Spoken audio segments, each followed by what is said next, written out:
بسم اللہ الرحمن الرحیم وبہ نستعین انہ خیر ناصر ومعین وصلی اللہ علی محمد وآلہ الطاہرین۔ الحمدللہ، خداوند منان کے لطف و کرم سے ہماری گفتگو شرح دعائے سحر میں تھی۔ اچھا، میں نے گزشتہ چند دنوں سے جان بوجھ کے ایک دن چھوڑ کے پھر درس کو بھیج رہا ہوں۔ اس سے تو تین چیزیں مطلوب تھی۔ ایک تو تھوڑی سی فرصت مجھے کم تھی، اور دوسرا یہ کہ درس میں انصافاً اتنا مواد ہوتا ہے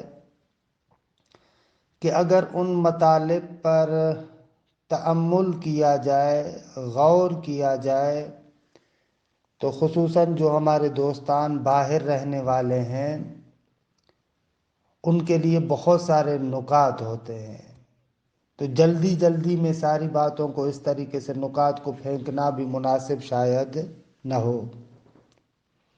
بہرحال، شرح دعائے سحر حضرت امام خمینی میں فراز اول میں مختلف مطالب کو ذکر کر رہے تھے۔ گفتگو پہنچی تھی خود بہا اور حسن کے بارے میں، کہ یہاں پر عرض کیا کہ اللہم انی اسألک من بہائک بأبہاہ، تو خود حسن و جمال و بہا کے بارے میں گفتگو کرتے ہوئے حضرت امام ایک بحث کو یہاں پر منعکس کرتے ہیں کہ یہ بحث بھی انصافاً بہت ہی خوبصورت بحث ہے۔ اگر اس بحث پر غور کرے تو ہمارے لیے بہت ساری راہیں کھل جاتی ہے۔ وہ گفتگو اور بحث ہے حقیقت دنیا کے بارے میں۔ اچھا، یہ دنیا کیا ہے؟ حضرت امام فلسفی، عرفانی اور قرآنی تحلیل بیان کرتے ہیں۔ اس کو دیکھیے گا، غور کیجیے گا، بہت سارے نکات انشاءاللہ اس سے حل ہو جائیں گے۔ پہلی خاصیت اس دنیا کی، عالم مادہ کی، یہ ہے کہ اس عالم مادہ کے اندر ارتقاء اور تکامل کا راستہ کھلا ہوا ہے۔ یعنی جو چیز عالم مادہ کے اندر ہے، اس شے کے اندر ارتقاء اور تکامل کی صلاحیت ہے۔ یعنی کیا؟ یعنی یہ دیکھیں، اس عالم دنیا اور مادہ کے اندر بہت ساری چیزیں آپ کو ایسی ملتی ہیں کہ جن کے اندر بعض اور چیزیں بننے کی صلاحیت ہوتی ہے، اور پھر خاص شرائط اور حالات میں وہ چیز اس کمال تک پہنچتی ہے۔ یہ دنیا کے موجودات کی خاصیت یہی ہے کہ ان کے اندر استعداد ہے، صلاحیت ہے، پھر وہ اپنی اس استعداد اور صلاحیت سے ایک خاص کمال تک پہنچتی ہے۔ مثال دوں میں آپ کو، مثال فرض کریں، یہ بارہا مثال آپ کو دی ہے کہ ہمارے ہاتھ میں کسی چیز کا بیج ہے۔ اگر اس بیج کو خاص شرائط کے اندر رکھیں گے تو وہ بیج ایک خاص صورت کو اختیار کرے گا، کسی پیڑ پودے کے اندر تبدیل ہو جائے گا۔ اسی طریقے سے دنیا کے مختلف موجودات ایسے ہیں، ان کے اندر کچھ استعدادات ہیں، قابلیات ہیں، صلاحیتیں ہیں، اور ان استعدادات، قابلیات اور صلاحیات کی بنا پر دوسرے کمالات تک پہنچتے ہیں۔ یہ عالم مادہ کے جس موجود پر ہاتھ رکھیں گے اس کے اندر یہ والا جنبہ پایا جاتا ہے۔ انسان کے اندر بھی آپ کسی حد تک دیکھ سکتے ہیں کہ نطفہ ہے، نطفے سے پھر علقہ بنتا ہے، علقے سے مضغہ بنتا ہے، یہ انسان بھی اسی طریقے سے۔ لیکن اس عالم دنیا میں انسان اور دوسرے موجودات میں ایک فرق ہے۔ دوسرے موجودات کو پروردگار عالم تکوینی طور پر بناتا رہتا ہے۔ جس موجود کو جو بننا ہے پروردگار عالم اس کو ادھر لے کر جاتا ہے۔ دوسرے موجودات میں اس طریقے سے انسان کے اندر یہ والا جنبہ بھی ہے، لیکن اس کے علاوہ ایک اور جنبہ بھی خدا نے رکھا ہے کہ جس کی بنا پر انسان دوسرے موجودات سے ممتاز ہوتا ہے۔ درست ہے کہ تکوینی طور پر انسان ایک خاص مراحل کو طے کرتا ہے، اور ان مراحل کو طے کرنے میں انسان کے اپنے اختیار کی کوئی گنجائش نہیں ہے۔ اگر شرائط مہیا ہوں گے تو واقعا نطفہ علقہ بنے گا، شرائط مہیا ہوں گے تو علقہ مضغہ بنے گا۔ اب ایسے نہیں ہے کہ اس نطفے کی چاہت پر ہو کہ نطفہ علقہ بنے یا نہ بنے، یا علقہ مضغہ بنے یا نہ بنے، نہ، وہ چاہے نہ چاہے اس خاص مسیر کے تحت، راستے کے تحت اس علقے نے مضغہ بننا ہے، مضغے نے فلاں بننا ہے، فلاں سے جنین بنے گا، جنین سے بچہ بنے گا۔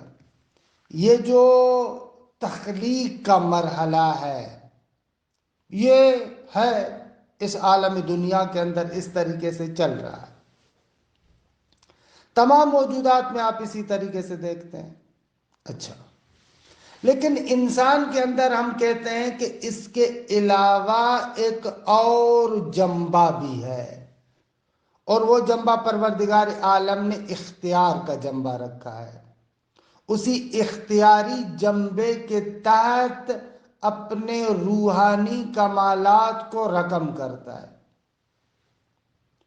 وہ جو اختیاری میرے اعمال ہیں، میری نیات ہیں، میرے عقائد ہیں، ان عقائد و اعمال و نیات کے تحت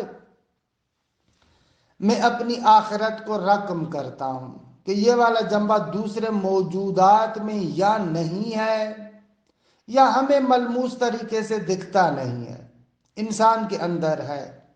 یہ وہی بحث ہے، اگر آپ کو یاد ہو تو مقدمات شرح دعائے سحر میں ہم نے کہا تھا صراط کی دو قسمیں، یا صراط مستقیم وجودی ہے یا صراط مستقیم سلوکی ہے۔ صراط مستقیم وجودی کا معنی یہ تھا کہ بالاخر میرا اختیار ہو نہ ہو، چاہوں نہ چاہوں، ایک خاص نظام کے تحت پروردگار عالم اس کائنات کو چلا رہا ہے، اور ایک خاص نقطے کی طرف یہ پوری دنیا رواں دواں ہے، اس نقطے کی طرف جا رہی ہے۔ آپ چاہے نہ چاہے اس نقطے کی طرف اس دنیا نے جانا ہے۔ یہ صراط مستقیم وجودی ہے۔ اس صراط مستقیم وجودی کے اعتبار سے کائنات کا کوئی بھی ذرہ اصلاً انحراف نہیں رکھتا۔ ہر ذرہ اپنی غایت اور اپنے ہدف کی طرف رواں دواں ہے، ہر ذرہ۔ مجھے معلوم نہیں ہے بہت سارے مقامات پر کہ یہ چیز کہاں جا رہی ہے، وہ چیز کہاں جا رہی ہے، وہ چیز کہاں جا رہی ہے، وگرنہ حقیقت یہ کہ کائنات کا ذرہ ذرہ رواں دواں ہے، اپنے نقطے کی طرف جا رہا ہے۔ اچھا، یہ جو میں تعبیر استعمال کر رہا ہوں کہ رواں دواں ہے، جا رہا ہے، اس کو فلسفی زبان میں حرکت سے بھی تعبیر کرتے ہیں۔ فلسفے میں حرکت اسی کو کہتے ہیں کہ ایک موجود جو کسی شے کی صلاحیت رکھتا ہے، استعداد رکھتا ہے، قوت رکھتا ہے، اس استعداد، صلاحیت اور قوت کو کمال میں تبدیل کرے۔ اسی چیز کو فلسفی زبان میں حرکت کہتے ہیں، یا اسی چیز کو آپ تکامل کہتے ہیں، ارتقاء کہتے ہیں۔ یا آپ نے کبھی سوچا ہے کہ ارتقاء سے کیا مراد ہے؟ بھئی فلاں بندہ ارتقاء کر رہا ہے، فلاں بندے میں تکامل آ رہا ہے، فلاں بندے میں ترقی آ رہی ہے۔ اچھا، ترقی میں تو ہم نے خاص چیزوں کو مد نظر رکھا ہوتا ہے نا، مثلاً فلاں بندے کے اندر یہ قابلیت ہے کہ فلاں چیز اس کے پاس آ سکتی ہے، تو پھر وہ اپنی قابلیت کو استعمال کر کے ان فلاں چیزوں کو حاصل کر لیتا ہے۔ تو آپ وہاں پر لفظ استعمال کرتے ہیں کہ بھئی فلاں بندے نے ترقی کی ہے، وہ ترقی کے مراحل کو طے کر چکا ہے، ترقی کر رہا ہے۔ تو ایک مرتبہ ترقی ظاہری وسائل کے حصول کے لحاظ سے ہے کہ ہم لوگ معمولاً ترقی کو اسی جگہ پر استعمال کرتے ہیں۔ کسی کے پاس ظاہری وسائل کم ہیں، ہم کہتے ہیں کہ اس نے ترقی نہیں کی۔ دوسرا بندہ وہ ہے کہ جس نے ظاہری وسائل زیادہ جمع کرنی ہے، آپ کہتے ہیں کہ اس نے ترقی کر لی۔ مثال کے طور پر عرض کروں آپ کی خدمت میں، ایک بندے کے پاس بینک بیلنس اتنا نہیں ہے، حالانکہ اس نے زحمت کر کے بہت زیادہ بینک بیلنس جمع کر لیا، پیسے اس کے پاس زیادہ آ گئے، آپ کہتے ہیں کہ فلاں بندے نے ترقی کر لی۔ ایک بندے کے پاس آباء و اجداد کے اعتبار سے زمین نہیں ہے، حالانکہ اس نے زحمت کر کے زمین کو حاصل کر لیا، آپ کہتے ہیں کہ اس نے ترقی کر لی۔ ایک بندے کے پاس مثلا گاڑی نہیں ہے، 7-8 گاڑیاں اس کے در پر آ گئیں، آپ کہتے ہیں کہ اس نے ترقی کر لی۔ ایک بندے کے پاس اسی طریقے سے وَحَلُمَّ مَجَرًا، آپ چلتے جائیں، مثالوں کو ذکر کرتے جائیں، ظاہری وسائل کو اکٹھا کرتا جاتا ہے آپ اور ہم اسے کہتے ہیں کہ یہ ترقی کرتا جا رہا ہے۔ ہماری نگاہ میں ترقی، یہ جو بیرونی وسائل کا اضافہ ہوتا جا رہا ہے، اس کو ہم لوگ ترقی کہہ رہے ہیں۔ لیکن فلسفی زبان میں، عرفانی زبان میں جو ترقی ہے، وہ ارتقاء خود انسان کے اپنے وجود کے اندر آئے۔ سبحان اللہ۔ ترقی حقیقت میں وہ ہے جو انسان اپنے وجود کے اندر پیدا کرے، یہ ترقی ہے، نہ کہ ظاہری وسائل کو فقط میں نے اضافہ کر لیا، بڑھا دیا تو میں نے ترقی کر لی۔ نہ، فلسفی نقطہ نگاہ سے کہتے ہیں ترقی وہاں پر ہے، ارتقاء وہاں پر ہے جب انسان خود اپنی انسانیت کے مسیر میں ارتقاء کرے، وہ دارائی اور کمالات باہر پڑے ہوئے نہ ہوں، خود اس کے اپنے وجود کے اندر پیدا ہوں۔ خب یہ ارتقاء ہے، یہ ترقی ہے حقیقی معنوں میں۔ میں نہیں کہتا کہ ان ظاہری وسائل کی ضرورت نہیں ہے، ان ظاہری وسائل کی ضرورت ہے ایک حد تک، لیکن حقیقت میں جو ارتقاء اور ترقی ہے، اس ارتقاء اور ترقی کا کلن تعلق فقط ان ظاہری وسائل سے نہیں ہے۔ فلسفی نقطہ نگاہ سے ارتقاء، ترقی، تکامل حقیقی معنوں میں خود انسان کے اپنے وجود کے اندر ہوتا ہے۔ اچھا، یہ عام نقطہ ہے، بہت ہی عام نقطہ ہے، اس پر توجہ کیجیے گا کہ دنیا کیا ہے۔ اصل میں بات بھولا نہیں ہوں، حضرت امام کی عبارت کے واضح کرنے کے لیے یہ مکمل فضا بنا رہا ہوں، توضیح دے رہا ہوں۔ یہ جو انسان کے اندر صلاحیت اور قوت آتی ہے کہ اپنے آپ کو متحول کر سکتا ہے، تبدیل کر سکتا ہے، اپنے وجود میں ارتقاء لا سکتا ہے، یہ فقط اسی دنیا کے اندر ہے۔ آپ اس کو سادہ الفاظ میں دوسرے طریقے سے سنتے رہتے ہیں کہ روایات میں بھی ہے نا کہ آج کا دن دنیا دار عمل ہے، آخرت دار جزا ہے، دار حساب ہے۔ یعنی دوسرے لفظوں میں یہ کہا جا رہا ہے آپ کو، اگر آپ نے ارتقا کرنا ہے، اگر آپ نے ترقی کرنی ہے، اگر آپ نے بڑھنا ہے تو اسی دنیا کے اندر بڑھ سکتے ہیں، اسی دنیا کے اندر ارتقا کر سکتے ہیں۔ دنیا کے بعد والے عوالم میں، چاہے عالم برزخ ہو چاہے عالم آخرت ہو، وہاں پر پھر بننا نہیں ہے، بلکہ جو آپ بن چکے ہیں اس کو دیکھنا ہے۔ دقت کیجئے گا، یہ میں نے معاد کے دروس میں اس نقطے کو بہت زیادہ ملموس کر کے ظاہر کرنے کی کوشش کی کہ آپ اس کو لمس کریں۔ دنیا اور آخرت میں بنیادی فرق ہے، حقیقی فرق ہے، دونوں کی ماہیت اور حقیقت اصلاً جدا ہے۔ دنیا کی ماہیت بننے والی ماہیت ہے کہ تم بنو، کیا بن رہے ہو، اور آخرت کی ماہیت اس بننے کے بعد اپنے آپ کو دیکھنے کا نام ہے۔ مجھے یہاں پر مرحوم علامہ حسن زادہ آمولی نور اللہ مرکزہ الشریف کے پروردگار عالم اس عارف بے بدیل کے درجات کو بلند فرمائے، ان کے جملات یاد آ رہے ہیں، بہت ہی خوبصورت جملات۔ وہ اپنی تالیفات میں، اپنی کتابوں میں معمولاً ان جملات کو تکرار کرتے رہتے تھے کہ ہر انسان اپنے سفرے پر بیٹھا ہے۔ آخرت کیا ہے؟ قیامت کیا ہے؟ آخرت اور قیامت در حقیقت انسان کا خود اپنے سفرے پر بیٹھنا ہے۔ کوئی باہر سے کچھ بھی نہیں دے گا آغا جان آپ کو اور ہمیں۔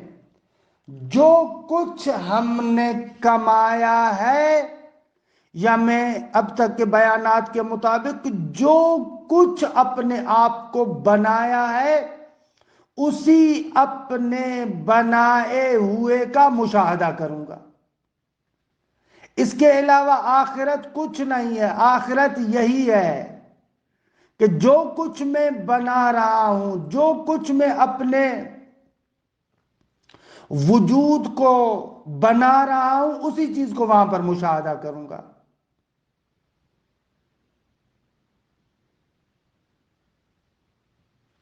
یہ تعبیر دیکھیں حضرت علامہ حسن زادہ آمولی رحمت اللہ علیہ کی، ان کی ایک کتاب ہے انسان در عرف عرفان، کہ خوبصورت کتاب ہے۔ جب مقام معظم رہبری حفظہ اللہ ایران کے مختلف شہروں کا دورہ کر رہے تھے، تو جب مقام معظم رہبری شہر آمل، یعنی آمل کے مازندران میں جب آپ تشریف لے گئے، تو وہاں پر آغا حسن زادہ آمولی کا وہی شہر ہے، تو آغا نے اس سفر کی مناسبت سے مقام معظم رہبری کو ایک چھوٹا سا ہدیہ، ایک رسالہ ہدیے میں دیا، اور وہ رسالہ جو انہوں نے لکھا تھا انسان در عرف عرفان۔ رہبر معظم کے آنے کی مناسبت سے انہوں نے اس رسالے کو تحریر کیا تھا۔ اس رسالے کے 2 حصے ہیں۔ پہلا حصہ خود اپنے حالات عرفانی کو اس میں ذکر کیا ہے، روحانی مکاشفات، اور دوسرا حصہ اصول ایقانی۔ ان میں یہ تعبیر ہے، پہلی اصل میں کہتے ہیں کہ یکی از آن اصول این است که بسیاری از آنچه که در ماوراء نشأه طبیعت به انسان روی می آورند بروز و ظهور ملکاتی اند که انسان به کسب یا اکتساب در مزرع ذات خیش کاشته است. اگر اس دنیا کے بعد جو کچھ انسان کے لیے ظاہر ہوگا حقیقت میں اسی حقیقت کا بروز اور ظہور ہے جو انسان نے اپنی ذات کی زمین میں کاشت کیا ہے. اگر یہ جو میری ذات ہے، یہ جو میرا نفس ہے، یہ زمین ہے، اور یہ جتنے بھی جو میں اعمال کر رہا ہوں، جو کام کر رہا ہوں، یہ میرے سارے کام، یہ میری ساری نیات در حقیقت کاشتکاری ہے جو اس زمین میں ہو رہی ہے. آخرت یعنی اسی کاشت کو سنبھالنے کا موقع، لینے کا موقع، بقول فارسی میں درو کرنے کا موقع، کاٹنے کا مرحلہ. کہ وہ بھی جو جملہ آپ سنتے ہیں الدنیا مزرعۃ الآخرہ، اس جملے کو دقیق سمجھیں. یہ فقط مثال نہیں ہے، حقیقت ہے. واقعاً الدنیا مزرعۃ الآخرہ، یہ جملہ خود تمام حقیقت دنیا کو بیان کرتا ہے.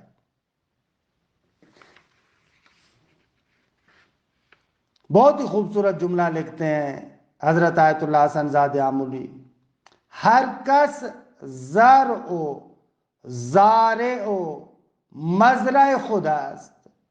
ہر انسان خود ہی کھیتی ہے، خود ہی کاشتکار ہے، اور خود ہی کھیتی کی زمین ہے. کاشتکاری کی زمین بھی خود ہے، کاشت بھی خود ہے، اور کاشتکار بھی خود ہے. وبعبارت دیگر مہمان سفرہ خدا است. ہر انسان اپنے سفرے کا خود مہمان ہے. یہ حقیقت ہے عزیز من. اسی طریقے سے کہنا کیا چاہ رہا تھا؟ کہنا یہ چاہ رہا تھا کہ پس دنیا کے اندر انسان میں یہ قابلیت ہے کہ اپنے وجود میں بھی ترقی کرے. پس دنیا ارتقاء کی جگہ ہے، ترقی کرنے کی جگہ ہے. آخرت میں ترقی نہیں ملے گی. آخرت میں جو ترقی کی ہے وہ دکھائیں گے. اسی لیے بہت سارے دوستوں کو اکثر بندے حقیر یہ جملہ عرض کرتا ہوں، وہ تعجب بھی کرتے ہیں، لیکن حقیقت یہی ہے. اگر شفاعت آخرت میں نہیں ملے گی، شفاعت کا سامان دنیا سے لے کر جانا ہے. یہ جو آپ سنتے ہیں کہ آل بیت اطہار ہماری شفاعت کریں گے، قرآن مجید ہماری شفاعت کرے گا، یا علماء ہماری شفاعت کریں گے، شہداء ہماری شفاعت کریں گے، یہ ایسے نہیں ہے کہ وہاں پر جداگانہ طریقے سے پارٹی بازی سسٹم چلتا ہو، العیاذ باللہ. نہ، شفاعت در حقیقت وہ تعلق ہے، وہ ارتباط ہے جو میرا تعلق اور ارتباط اس دنیا کے اندر ان چیزوں کے ساتھ تھا. اہل بیت کے ساتھ جیسا تعلق اور ارتباط اس دنیا میں تھا، وہی تعلق اور ارتباط آخرت میں ظاہر ہوگا. جب یہ تعلق اور ارتباط آخرت میں ظاہر ہوگا تو اس کو شفاعت اہل بیت کہیں گے. اگر قرآن کے ساتھ میرا تعلق اور ارتباط جو اس دنیا کے اندر ہے، آخرت میں یہی قرآن کی شفاعت کی صورت میں ظاہر ہوگا. کسی عالم کے ساتھ میرا اچھا ارتباط ہے اس دنیا میں، جیسا ارتباط ہے وہ ارتباط وہاں پر ظاہر ہوگا. کہنا یہ چاہ رہا ہوں میری جان عزیز مان، یہ جملہ عرض کرنا چاہ رہا ہوں کہ ترقی، ارتقاء، بننا سب کچھ اس دنیا کے اندر ہے. ہمیں اپنی صلاحیتیں باہر کے وسائل خرچ کر دینے میں، باہر کے وسائل کو جمع کرنے میں ضائع نہیں کرنی چاہیے. یا اگر باہر کے وسائل میں جمع بھی کر رہا ہوں تو ان کو اس طریقے سے استعمال کروں کہ یہ میری اپنی اندرونی ترقی کا باعث بھی بنے۔ میں نہیں کہتا کہ انسان مومن یعنی فقیر ہو، نادار ہو، کچھ بھی نہ ہو اس کے پاس، نہ عزیز مان، بے شک آپ کے پاس دارائی ہو، بڑے پیمانے پر آپ کے پاس ظاہری ملکیت بھی ہو، لیکن ہنر آپ کا یہ ہے کہ اس باہر والی ملکیت کو فقط دنیا کی ترقی تک محدود نہ کریں۔ آپ کو ہنر آنا چاہیے کہ یہ ظاہری باہر والی ترقی اس کو منتقل کریں اپنے وجود کی ترقی کی طرف، اس کو منتقل کریں اپنے باطن کی ترقی کی طرف۔ دوسرے لفظوں میں یہ جو اتنا کچھ آپ نے اکٹھا کیا ہے، آپ کا ہنر یہ ہے کہ یہ سارا جمع شدہ جو یہاں پر ہے اس کو اپنے ساتھ بھی لے کر جاؤ، اس طریقے سے کرو کہ یہ چیزیں تمہارے ساتھ قبر میں بھی ہوں، حشر میں بھی ہوں۔ خوب یہ کس وقت ہوں گی؟ یہ اسی وقت ہوں گی جب میں ان چیزوں کو استعمال اسی محبوب کی رضا کے مطابق کروں۔ جب میں ان چیزوں کا استعمال محبوب کی رضا کے مطابق کروں گا، جب ان چیزوں کا خرچ کرنا اسی خدا کی رضا کے مطابق ہوگا، تو اب یہ ظاہری وسائل فقط دنیا کی ترقی نہیں ہے، خود آپ کے اپنے وجود کی ترقی بھی ہے۔ پھر یہ مال و دولت دنیا میں نہیں رہے گا، یہ مال و دولت آپ کے ساتھ قبر میں بھی چلے گا، یہ مال و دولت آپ کے ساتھ حشر میں بھی ہوگا، لیکن اس صورت میں جب اس محبوب کے کہے ہوئے طریقے کے مطابق استعمال کروں۔ اچھا، بات کو زیادہ نہ پھیلاؤں، کیا عرض کرنا چاہ رہا ہوں؟ عرض یہ کرنا چاہ رہا ہوں، یہ جو ارتقاء کی قوت اور صلاحیت ہے جس عالم کے اندر ہو، اس عالم کو عالم دنیا کہتے ہیں۔ یہی معنی ہے امیر بیان کا کہ مولا امیر علیہ السلام کے سامنے ایک بندہ بیٹھ کر دنیا کو برا بھلا کہہ رہا تھا۔ مولا امیر علیہ السلام نے کہا کہ کیوں تم دنیا کو برا بھلا کہہ رہے ہو؟ یہ دنیا متجر اولیاء الہی ہے، ایک ایسی جگہ ہے کہ جہاں پر اولیاء الہی نے تجارت کی ہے، جہاں سے اولیاء الہی نے استفادہ کیا ہے، یہ ایسی جگہ ہے۔ دنیا متجر اولیاء الہی ہے، متجر ہے، کمانے کی جگہ ہے۔ وہ مراد یہی نکتہ ہے کہ اس دنیا کے اندر یہ استعداد اور صلاحیت ہے کہ یہ دنیا آپ کو لے کر جائے، اوپر لے کر جائے، یہ دنیا کے اندر صلاحیت ہے۔ عزیز مان، یہ والی جو استعداد ہے یہ فقط دنیا میں ہے، بعد والے عوالم میں یہ چیز نہیں ہے، اور یہی وہ چیز ہے جو انسان کو اس دنیا میں موقع فراہم کرتی ہے کہ وہ اپنے آپ کو کچھ بنائے۔ دوسرے عوالم اور دنیا میں فرق سمجھیں۔ جس جگہ پر انسان اپنے وجود کی تعمیر کر سکتا ہے، اس تعمیر گاہ کا نام دنیا ہے۔ اچھا، جو اس تعمیر گاہ کی بنیاد ہے، فلسفی زبان میں اس کو کہتے ہیں مادہ۔ یہ مادہ ایک لحاظ سے دیکھا جائے تو بہترین چیز ہے، کہ ابھی تک میں اسی عنصر کو بیان کر رہا تھا۔ اس نگاہ سے دیکھو تو دنیا بہت ہی، یعنی یہ مادہ بہت ہی خوبصورت چیز ہے کہ اس مادے کی بدولت میں اپنے آپ کو بنا سکتا ہوں۔ فرشتہ اس مادے سے محروم ہے، فرشتہ بنا بنایا تخلیق کیا جاتا ہے۔ فرشتے کے پاس جو کچھ ممکن تھا وہی دے کر بنا لیا گیا، تمام شد دیگے، ما منا الا لہو مقام معلوم۔ فرشتے میں بننے کی صلاحیت نہیں ہے، لیکن انسان میں ہم کہتے ہیں کہ ہاں بننے کی صلاحیت ہے، وہ اپنے آپ کو بنا سکتا ہے۔ جو بنانے کی بنیاد ہے اس کو فلسفی اور عرفانی زبان میں مادہ کہتے ہیں یا ہیولا کہتے ہیں۔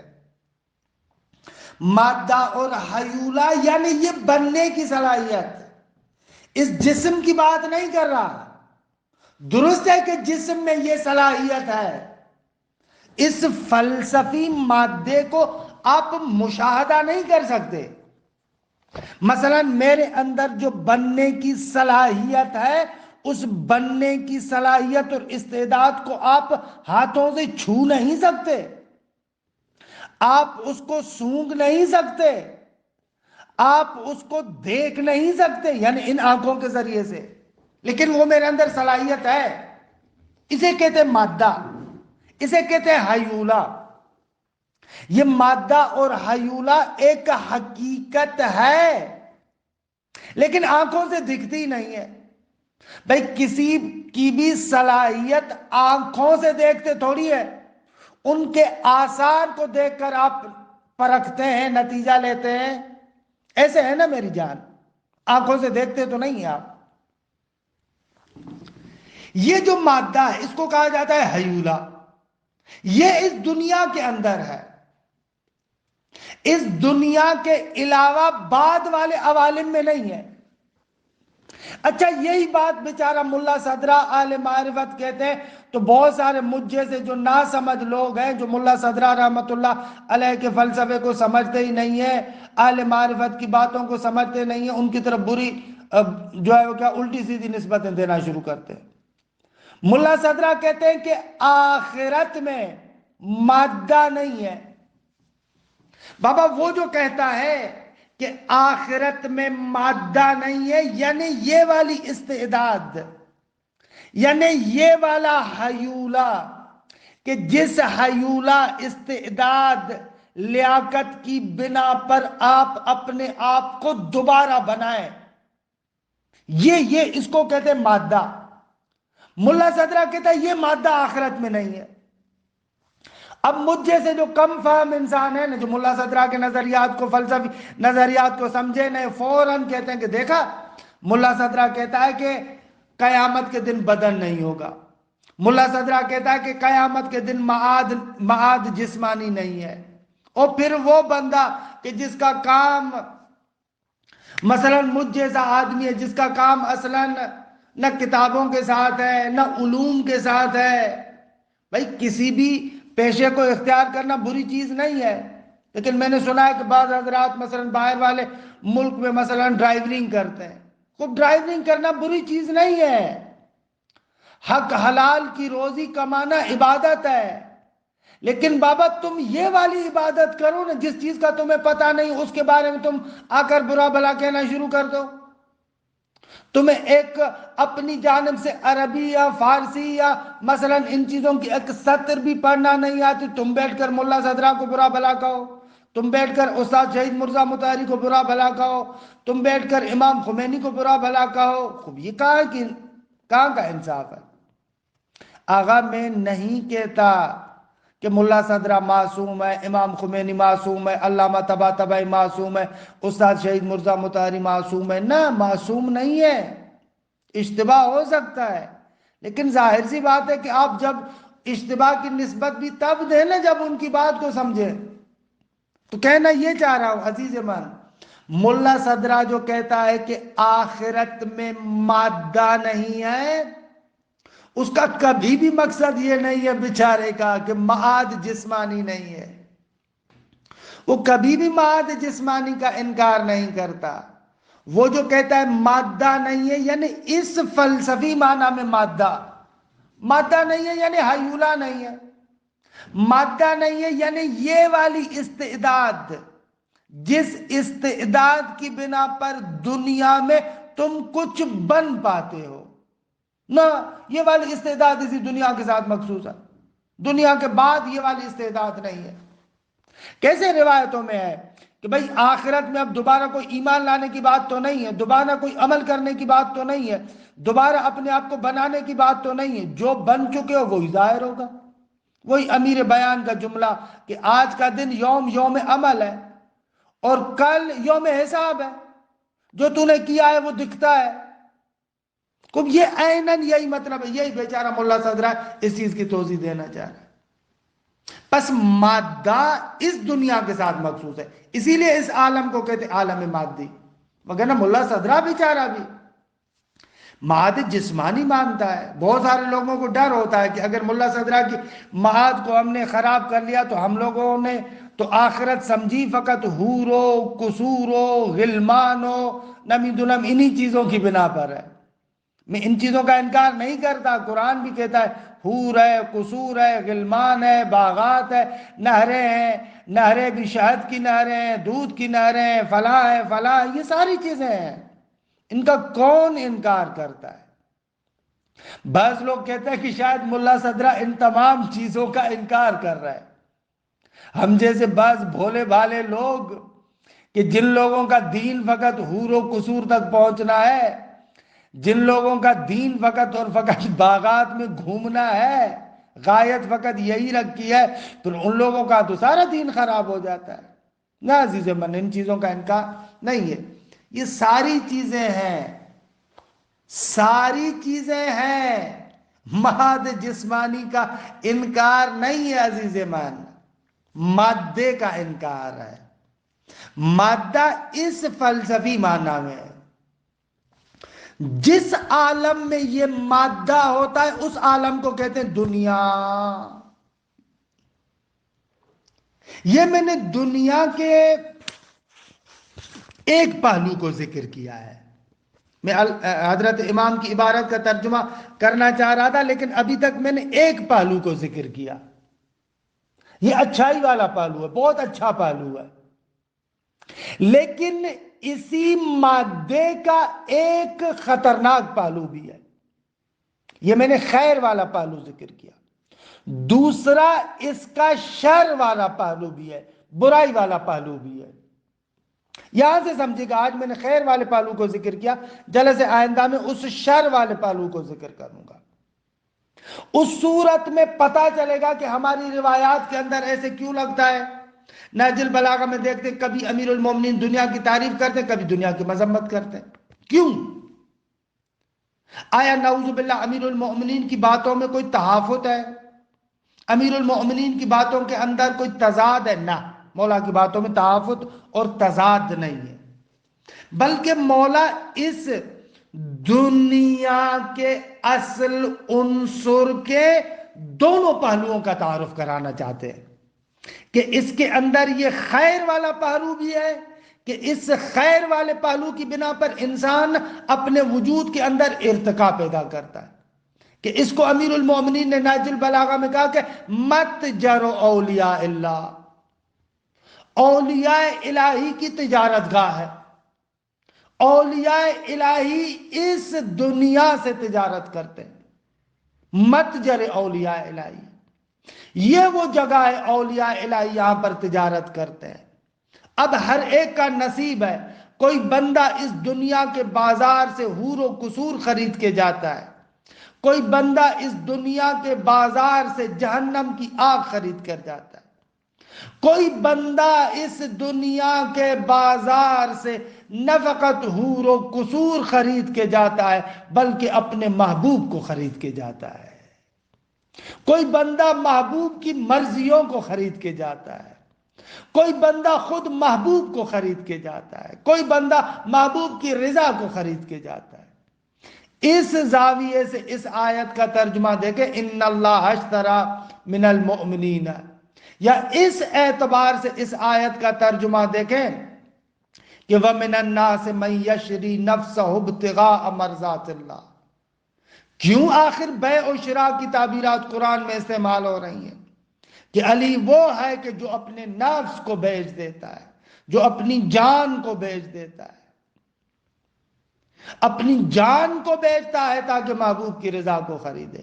خوب یہ دنیا متجر ہے، خرید و فروش کی جگہ ہے، لیکن خرید و فروش وہ جسے انسان قیمتی چیز خریدے، معمولی چیز نہ.